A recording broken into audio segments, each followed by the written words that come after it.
All right, welcome back, welcome back. In case you missed it, before we start, we got to talk about this crazy Ike Runner story. Did you catch this one before there in the pregame?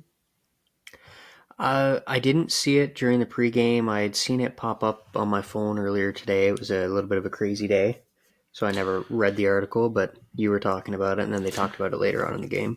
Oh, same. So I kind of turned on the pregame just in the last couple of minutes of it to see the end, and I kind of could put two and two together of what had happened, but I didn't know the whole story. So I read the article in The Athletic from CJ, and what a wild story. So these two teams, Prestige Worldwide and the Jaeger Bombs, like, couldn't be more of a random ass league.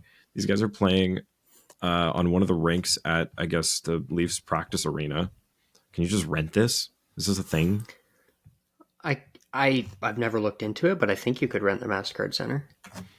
Yeah, I guess these guys must have had like a tournament or something going on. So anyway, Ike shows up and he says he mentions he mentions seeing that all the players' cars were there, so they must have just finished practice and that the ice was all nice as though it had been Zambonied properly and everything. So they were still in the building, they hadn't left yet, and a freak accident, Skate comes up and slices his throat, and within a minute, it's like the entire Leafs medical staff is there helping him and literally saved this guy's life. Like, who knows what could have happened otherwise if they had relied on, first response time to like get an ambulance over there. The guy could have bled out. Like, that's wild. Oh yeah, it really makes you think, and the fact that the game's been around for well over 100 years, and we're only really seeing these types of injuries lately. Like the first one I ever recall seeing, obviously there was cuts, but there was never anything severe until Clint Malarchuk. And then, we had a really good run after that, right up till Zednik, just after the lockout. And then obviously this year has been bad for it. Yeah, I don't know if there's anything we can attribute to it other than bad luck. Like, I don't know if changes in equipment, guys are more confident when they have more padding on than they did back in the day to not control their flailing limbs as much. I don't know. It's hard to say. Well, like if you took a skate blade from a skate today and compared it to back in the day, it's like comparing a katana to a butter knife. But at the same time, also they the said speed that of the game, I think. That's what helped Ike's cut not be as bad as it could have been. They said because it was so sharp, it was a clean cut. So I'm sorry to get graphic, but that's how these things work. Like if it was a shitty, dull skate blade, like back in the day, it probably would have done more damage. But yeah, I guess the speed does account for it. If somebody goes down, they have more likely a higher chance to, have a leg fly up than they would if they're going half the speed. So it's freaky. Freaky deaky deaky. This is Mike Ross, public address announcer for your Toronto Maple Leafs, and this is the Leafs Late Night Podcast, your post-game destination. And now, your starting lineup. Roscoe, the Fanatics, Sunny, Wiener, and Darty Brodeur on the Leafs Late Night Podcast. Alrighty, welcome back. Leafs Late Night, where it's never too late for the Leafs, presented by Inside the Rink, where you can get all of your fun NHL news, updates, and stats on all the players, all of the teams. There's many different podcasts for all the teams you follow and articles on all the goings-on, so head on over and check it out. We also got merch. You can go and get yourself a National Biehn graphic shirt that I spent so much time designing. It's beautiful. Took me months and months to come up with it, and all of a couple hours to put it together. So please support us and buy yourselves a National Biehn graphic shirt or a Leafs Late Night tote bag, also available now. So we had some interesting news come out today. Obviously, Leafs goaltending has been in flux. There's been people hurt, and we've had many guys take the net this year. But the news today was that a fifth locker was added. So we have Martin Jones, we have Ilya Samsonov, we had Dennis Hildeby, we have Joseph Wall, who is now practicing again, and Matt Murray. Where's my button? Not even that one. Bigger. Guys, Matt Murray. This was like Loophole / Robidoux Island. We thought this was to tuck him away for the year, let the contract run out. He'll be fine after 12 months of rehabbing. That's how it's going to go. But lo and behold, he's back. We don't know how back he is, but it seems he could be taking practice soon. Holy shit. Yeah, it would definitely be a surprise, especially when you have, the lower body history that he has in that position. But it's definitely doable. And I think if I remember correctly, I think it was Marty before the season called it that he'll pull a Kucherov and come back for the playoffs, didn't he? I mean, look, we'll take it, I think. But it opens up an interesting conundrum here where you don't have the money to activate him even if he is healthy. Yeah, but there's a lot of time for him to have to rehab. Like, if you figure this is probably the first time he's been putting skates back on. Oh, yeah, he might not play this season. It's definitely a giant question mark. But look, with the medical staff that we know the Leafs have, look at that Amazon documentary when we saw Muzzin hooked up to a literal electronic bone mending machine. Like, these guys will get him back as fast as they can, I think, unless they really don't want him to come back as fast as they can. But look, it opens up the opportunity to potentially move somebody if he's going to come back and Wall's going to come back, and like you literally have too many goalies. Who do you keep? Well, with the injury history that we have, do you have too many goalies? Well, if they're all healthy at the same time, you do have a problem because you're going to have to waive somebody. Well, yeah. So realistically, with how it's been going, I don't think you would want to gamble with anything more than Joseph Woll and Ilya Samsonov. Maybe you hope Jones clears waivers and you can send them down. See, I don't think Jones clears waivers anymore. I think a couple months ago he would have, but because of the opportunity he's gotten and what he's shown, like there's a lot of teams looking for at least a backup that would grab him. With his last handful of games, though, I don't know. Because I'm not saying he's been horrible, but he's haven't been great. Regressing back to the mean. It's fair. But again, people I think are more likely to take somebody that they've seen play games this year than where he was at before, where it was just a kind of a roster move. Yep. No, you're right.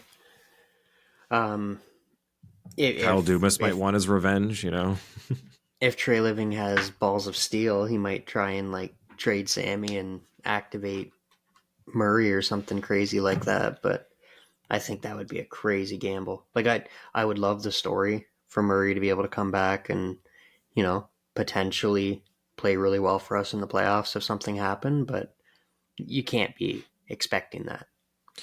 We've got basically a week and a half for Woll and Murray both to get completely healthy and start playing games before the deadline for us to be able to make a confident decision here. So I don't think that's happening. Joseph Woll might come back though. That's a definite possibility for the next, week or two, it seems. So in that case, I'm still asking, do you waive Martin Jones and risk it, or do you trade Samsonov? Trade Jones? What's the play? Because I don't know if you can carry the three of them, and then you've got if you trust Hildeby to be the backup in these emergency situations, he can be your third or fourth guy. He doesn't have to be the fifth at this point. I agree with that. I'm still a little pissed that Keefe hasn't at least given him a game. Yeah, I don't know why we keep bringing him here if he's going to sit on the fucking bench for games that he could definitely be playing in. With how the Leafs have been keeping opponents to less than 20 shots a game, especially when they don't trust their goaltender, let him have one of those. We've got Arizona and St. Louis and what's the other one? There's another easy game, but Anaheim on Saturday. Anaheim, exactly. Anaheim or the Coyotes. Let Hildeby play. Yeah, no, I do agree. He needs to get a game in here and there. We need to see what we have. It should have happened earlier in the season, but I don't want to get into coaching tonight. I've been doing that a lot lately. Yeah, it was enough. Yeah, but I still think at the end of the day, Wall's probably our guy going forward. So as long as he can, show you or instill in you a little confidence that he has recovered from his injury to at least be what he was earlier this season, then I don't think you need to do anything too drastic. No, and I think really what this comes back to, if you missed our last episode, is the cupboard's pretty bare when it comes to what the Leafs have to make any moves at the deadline. So if you can turn one of these extra goalies into even a second round pick, like that opens up a huge opportunity to bring in somebody for the bottom six that they desperately need. Like, oh my God, we're so happy that Bobby McMahon is like the Simon Benoit of the forward group. Like, great, you're here and you're working. Reeves, pack your shit. McMahon got your spot. Like, this guy is playing his heart out, and kudos to him, but we need somebody like with a bit of experience back there to keep it solid. Well, I think you need a little more structure, really. Like McMahon, Gregor, Holmberg, Robertson, like we have guys who play this or who can play the style that you need to play in that bottom six. So if we're going to be using assets, I don't know if we need to necessarily use assets to reinforce that. If everybody plays a little more structurally, I just feel like they needed an anchor back there because it hasn't been Kampf and it's not Domi. Like, I don't know. Somebody's got to really like drive that identity. Like tell the other two guys, like, this is what we're doing, Keefe's not going to play them anyways, even if you go and get someone. I know. Fuck. Like, tonight's the most even I think I've ever seen the ice time for any of the Leaf games this season. Well, and I mean, you're also trying to nurse the fact that two guys are coming off an illness and couldn't even play the other day. So might be some of that working into it. So you can't even give them that much credit. What I do want to talk about with tonight, though, is, my God, the Leafs were a completely different team getting JT and Mitch back. Like, they play so much differently when they're shorthanded, their stars. Like, I mean, obviously Riley's still down, but it was night and day, the team that hit the ice in the first period. They've always been like that, though. Like, right from the beginning of this Matthews era, 100%. Like, it'd be this big storyline, oh, Matthews is down, how are the Leafs going to do? They're going to struggle to score, and then they go out and they put up 4 or 5. Like, it's kind of similar to the Penguins. Anytime Crosby was out, people would worry, and Malkin and Letang and everyone else would step up, and there'd be no concerns. So I think that just goes to show that the players know how they're supposed to play. Like, if they played every game like they played the St. Louis game, now unfortunately I had to work super late that night, so I couldn't watch it that night. I had to watch replays. But that was one of their best games all season. Yeah, it was. Structure-wise, collectively as a team, yeah. So they can do it. They just need to do it. And that's preparation and commitment and coaching? Yeah, I mean, not to dwell too much on the coaching, but it does seem like there's a strategy. Like, he knows how to work with a certain format of team, but as soon as these guys come back in, like, he doesn't know what to do with them right now. And it seems like, I don't want to blame the rest of the guys for, oh, the stars are back, let's phone it in, because it literally seems like they're playing a different game and a different structure when these two guys get put back into it. And it's a game that doesn't work and is proving it doesn't work the last month and a half. So I don't know why we're not building on what works instead of going back to fucking, anyway, not to dwell on coaching, like I said. Sammy, tonight, not good, not great, not bad, not great. Yeah, not horrible, but not great. Like, a little bit of swimming. He had a couple decent saves. The one bomb on the power play late, he did get it with his glove, but he couldn't hold on to it. So, like, better than he was to start the season, but not how he was before the All-Star break, if we wanted to sum it up. Yeah, I'd say the only one that I'd like back from him is that second one, the big rebound that ended up coming back and in. But really, like, the fact that the Leafs gave up a shorthanded goal and 2 power play goals, like, it's really hard to put any of it on him. Holy shit, they were bad. Like, sloppy game tonight. I mean, the first period was obviously the worst. The second is all Austin Matthews. Like, I mean, obviously Mitch was setting him up, and everyone kind of feeds off of that. But it seemed like in between those little spurts of Matthews scoring, like 2 minutes before he started scoring and 2 minutes after, the team just deflated. Yeah, and I couldn't help but think of previous comments between you and I when Matthews got his first goal. Is you always like to say, if he's not scoring, what are we paying him $12 million for? And it's like, yep, there's the scoring that we're talking about. Just walks in and rifles it. He made that look so easy. It didn't even look like he put anything on those shots. It was just no celebration. There it is. I'm glad he at least smiled when he got the hat trick. But like, holy shit, this guy was just a mutant tonight. He was scoring pissed. This was like, I can't believe that I have to do this alone scoring. That was the look on his face. Like, fine, I'll do it.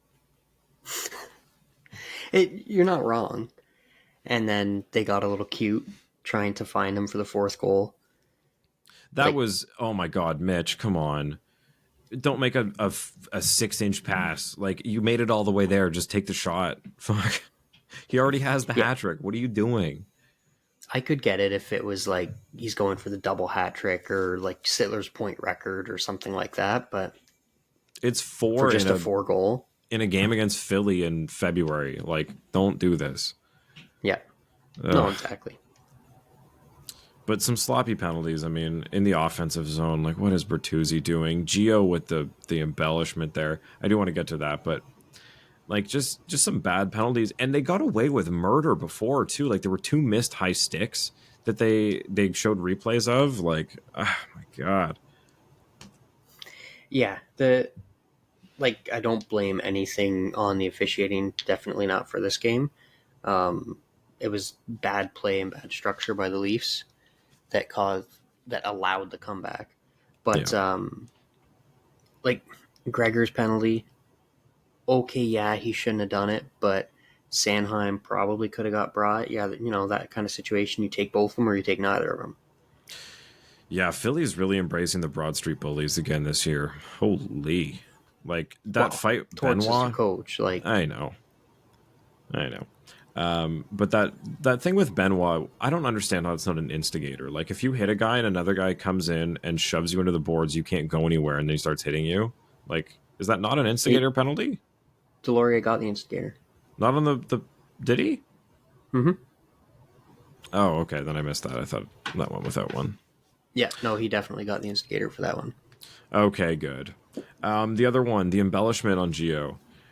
Like, that was probably the most embellishment call, but I do think that they need to be a little more consistent. Like, if you're going to call embellishment ever, then call it like on Tim Stutzel.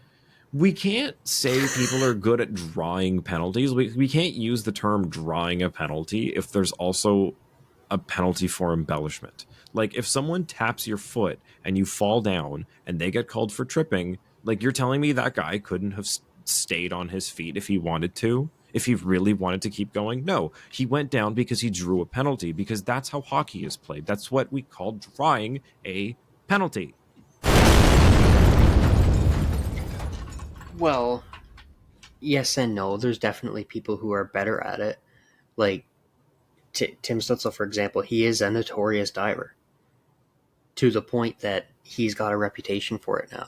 And then you go the other end of the world, the best player in the world, Connor McDavid, draws, I think he's in the bottom 5 or 10 in the league for penalties drawn, which is absolutely asinine. Oh, and I mean, Crosby went through the same thing, and I mean, Matthews has gone through it. It's hard for the Stars to draw penalties because the refs, I think, just figure that they're always going to be chopped at. If you're going to start calling everything, then it's just going to be nonstop. But what okay, I'm not against diving getting called if there is no contact and they're trying to make something out of nothing. But if there is a penalty on the other side, like if it's a hooking call and embellishment, this is a bad example because honestly Gio did sell it. Like, if you're, what they try to call is you're showing the ref something and trying to do their job by being like, oh look, he hooked me. It's like, yeah, I see he fucking hooked you. You don't need to act it out. I'm not blind. I was going to call it, but because you did that, you insulted my intelligence, and I'm going to send you to. Like, that's what it feels like to me. Yeah, but players would be a lot less apt to try something like that if the calls were actually getting made. This is my point, is like, you can't call embellishment when your officiating is so shitty.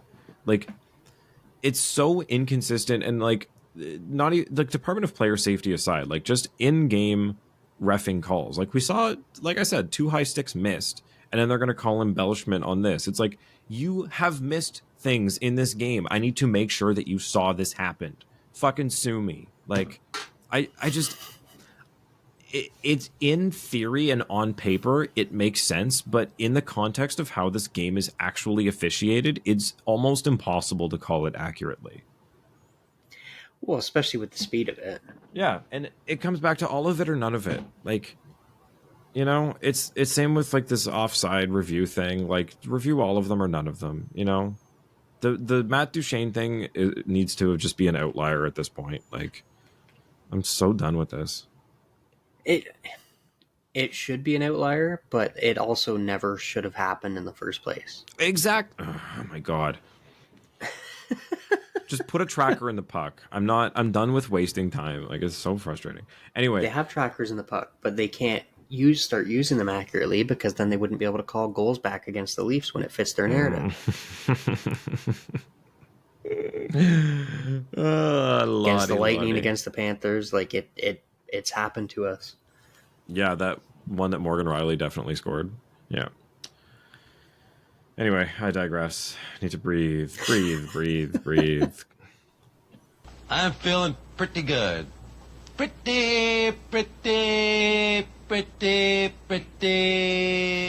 good. It's my new meditation button. It gives me 10 seconds to just collect myself and feel pretty good.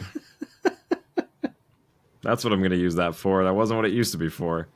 But let's use it for what it is actually for. Who was pretty good tonight? Well, if you take the obvious out of it, as we try to do with this segment, I'm gonna have to say Lily. We were shitting on him the other night, and you know what? He's actually stepped up pretty well in Riley's absence. It's been, okay, that's fair. I'll give him, this game was good. The last one was bad, and people were saying it wasn't, and I'm like, you didn't watch him then. I'm going to give it to Kaber, because he has really been the one that's had to step into Riley's role and take the most minutes on, and going in overtime like that, like, he's not the person that you would think the Leafs are going to play there, but because of where, you know, Brody and Gio and Lily's play has been, Timmins is out, we don't have a puck moving defenseman. He's like the next closest thing. So the fact that this guy's kind of stepping out of his element and still holding it together, like, I don't know. I think I give it to McCabe. Lily's definitely a little more of a puck mover, but he definitely has not been playing the greatest this season. Yeah, so that's why I had to kind of give the shout out to him. No, and I get that. I just think, for as far as overtime went, he doesn't have Keefe's trust right now to take that spot. Which is a little surprising, because like they were pointing out on the broadcast too, Lily's basically his entire time in North America, he's had Sheldon Keefe as his coach. 8 straight years. Yeah, and I feel like guys can fall in and out of favor, right? Like, you make a couple of mistakes and they start benching you. We've seen that with a lot of guys with Keefe. Like, I mean, he was laying into Nyes tonight and sat him for a shift. Like, that one goal was his fault. So 100%. Yeah, I mean, it's one of the things that I will give Keefe. He's not afraid to, especially now that Dubas is gone, he hasn't been afraid to sit guys for shifts and say how he feels without walking it back. But yeah. Otherwise, but if he did it more often, it might actually have an effect. Like, if he actually did it when someone deserved it, not just when you're trying to shut the media up. Well, it seems like you still can't talk about Mitch, but, you know, that's another story in itself. Overtime, though. William Nylander, thank you, sir. King saves the kingdom, as I said, because, my God, someone needed to. It was like the deserve to win a meter was shifting too far the other way. Like, honestly, it was never in the Leafs' favor, except for, like, that span between the first and third goal that Matthews scored. Other than that, I think, like, they were playing pretty sloppy, and Philly took advantage of it a lot. Sammy saved their asses on a few breakaways that happened, turnovers out the ass again. Like, Willie, thank you for putting it home. Core 4, let's do it. Well, you even all of them in overtime, like Marner and Matthews, I think they're starting to kind of realize that, okay, you know what, the glory would be nice to get the goal, get the beautiful play, but they're trying to be a little smarter when they're trying to go for it. Because especially with 3-on-3, if you miss the net, like, it's pretty much a guaranteed goal the other way, right? Because you're always outnumbered. Which is interesting that they let Nylander shoot it, because he is notorious for either scoring or missing the net entirely. So good on him for hitting it.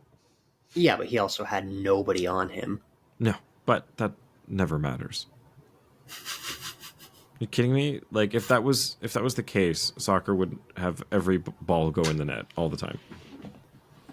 Players choke when they have wide open nets. No, but honestly, Nylander and Not Marner. really Greg. I'll come back to that in a sec. I think from coming back from an illness, like, Marner and JT both had pretty good games. Marner especially. I didn't notice JT as much, but Marner with Matthews, they were really buzzing. Matthews definitely missed his buddy. He was not as noticeable offensively. It was just him and Nylander the other night, so it was good to see back. But with Ridley Greig, did you see someone broke down like other types of wide open net shots you could do instead? Oh, no, I didn't see that. Oh my god, I'll maybe try and find it for the end. But it was he had one like the canoe where you're coming in and you sit on the puck and like ride it into the open net. Tiger Williams. Or if you're coming in and you stop it on the line and wait for the defender to get close, and then I almost had it, and tap it in.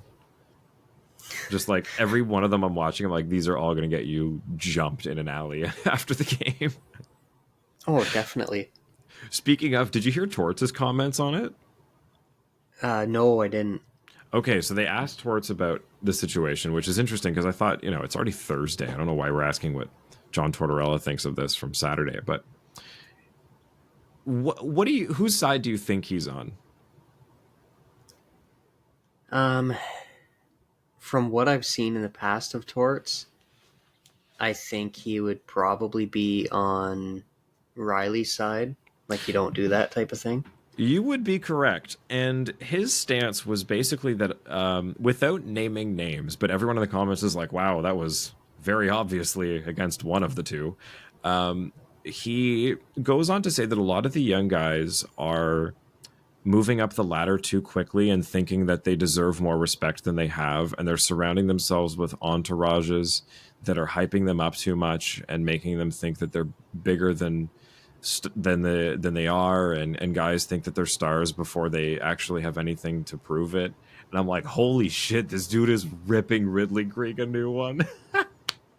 Well, he hated, wasn't it like the Zegras and Sonny Milano goal? Oh yeah, like the Michigan pass or whatever the hell they're calling it. Like, he was ripping that, because I think he was a panelist at that point, was he not? Yeah, he was. That was his panelist year before they were like, okay, you are out of touch. We're gonna go a different direction. Thanks for trying, though. Oh my god, I can't spell Ridley Greig. I guess that's why. On one hand, I guess you don't want to pull like a Patrick Stefan, but yeah, we talked about it the other day. You still can't do that. He said, I guess the thing with the young athletes is sometimes you have to wait your turn, right? As far as gaining respect and not wanting everything right now and not expecting everything right now. As far as ice time, as far as your contract, whatever it may be, sometimes it's good to just wait your turn and earn it. I think that's where athletes have changed. They have entourages around them that I think direct them the wrong way. In the hierarchy of a room, the hierarchy of what it is to be a pro, the process you have to go through as a pro, I think is lost a little bit with the athlete now, and it's something I miss terribly in being in the league for so long, seeing where it's gone now. Great athletes, great skill, great speed, but the mental and understanding what it is to be a pro and respecting the National Hockey League, that's where I have some struggles. Holy shit, Torts. Well said. That's somebody... who I just said out of touch and removed from the panel, just dropping bombs. Oh. Meanwhile, did you see the Morgan Criley shirt? Oh yeah, the one you posted in our group chat. Yeah, so it's actually here. Somebody posted it in the Leafs Reddit. It's actually a friend of a friend, I'll say, who is the one who makes these, which is pretty funny. Where's my button? How do I share this screen? How do I share my screen? Share screen. If you all haven't seen this, so if you know Brian B. Leafs, who does all the doodles and comics and drawings of Leaf games, there's Doodle and Daryl, who basically does the same thing for the Sens, and he made this shirt. So on our side, we've got Joey Ferg making Motorius, and they made Morgan Criley. Like, get the fuck out of here! It's so good, and like the NHL posting the Valentine's Day card that says with like Ridley Greig that says "I'll shoot my shot." Like, it's honestly, I like what it's done for the entertainment of the game. Like, it's gotten people talking about the right things, and Yeah. on the other side of it, I guess we could talk about the NHLPA appealing Morgan Riley's suspension today, which is something that Southey and I said we probably wouldn't see happen just because it's 5 games. I mean, it's usually takes that long of a process anyway, but hey, if it means he gets some money back. Apparently, because he needs the money. Yeah, but that's what the NHLPA cares about. Dreger was saying that Bettman's expedited the process. Oh, interesting. Apparently. So they're thinking that if it does get, dropped at all, then he might be good to go for, I think they said, Wednesday's game. So that would end up being, what, 3 games? It'd be a 4-game one. 4, okay. So even if he misses 4 games and Bettman reduces it to 3, he would get the money from that 4th game back, which is, what the PA wants to do, because, it's their job to have a resume that they've always fought for their guys. And you know what? Marty Walsh is having a good year, so I'll let him keep going for the Dubs. So we might have Riley back. Is that the Anaheim game? I know who we're playing. No, Anaheim Saturday. Wednesday should be Arizona. Yeah, Monday's Blues, Wednesday's Arizona. Yeah, it would be nice to have him back before we go Golden Knights, Avalanche Golden Knights, so he gets like some reps in after missing a week, but wishful thinking. We'll see. Anything else happen? Any other things? What else is going on? I've been really swamped at work, so I haven't been following much more than the Leafs lately. Well, we talked last night everything's about... picking up in the league a little bit. We talked last night about LA being on an absolute downfall. They lost 7-0 the other day. I mean, we looked at the numbers. They're not as bad as you would think. Like they've lost. I think they've won 4 of 12 or something. Like, it's not good, but it's the way they're losing. Like 7-0, 5-1. Like, they're getting absolutely caved in. They can't score. They have no goaltending. Like, that's kind of the story right now, at least for me. Dallas just beat Nashville 9-2. Holy frig. Oof. And Jamie Benn has donuts. Thanks, you useless plug. Ugh. Anytime I'm looking for news, I just go to fantasy and something will pop up. But yeah, 9-2. Panthers blank the Sabres 4-0. Yeah. St. Louis beat Edmonton 6-3. That's pretty embarrassing. Yeah, thanks, Skinner. Yeah. Jerk. Yep. Well, I think that's it then. We'll just keep it a quick one, and then we'll be back on Saturday, and maybe we'll have more of the gang and do a full play some games. Cool. I think that works. Deal. All right, we out of here. If there's a game that you want to have us play, send in some requests. We'll do some. I'll write a couple, and you can pick your faves. Cool.